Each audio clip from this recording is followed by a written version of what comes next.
我哋就睇咗個直播啦，即係阿翁靜晶咧，即係直播度有提到就話阿劉師傅嘅骨灰俾人偷咗啦，喺寶谷山，甚至乎同樣喺寶谷山嘅哥哥咧，亦都有被偷骨灰嘅可能啦。咁但係後尾佢就講到話啲骨灰咧，其實可能喺阿唐堂嗰度保管住啦。咁其實自己聽到呢個消息嘅時候，擔唔擔心點解呢不法之徒會咁樣做，唔忍心做呢樣嘢？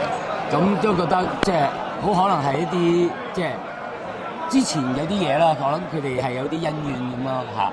咁但係即係我覺得 Mary 就好傷心咯，我覺得。係。咁啊後尾即係可能阿哥哥嘅骨灰咧，其實喺唐堂度可能都唔係好多人知道啦。即係其實可能琴日佢講完之後咧，會唔會話可能啲朋友都聽完都會鬆一口氣，好就都開心啲？應該冇事嘅，應該冇事。總之我知道冇事啦嚇。係。咁但係聽完之後怕唔怕可能會有啲人仿效啊，甚至乎破壞佢墓碑啊嗰啲咁？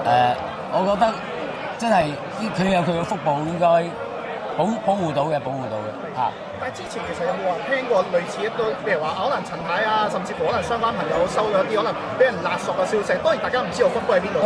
都冇聽到，應該安全嘅，應該嚇，放心。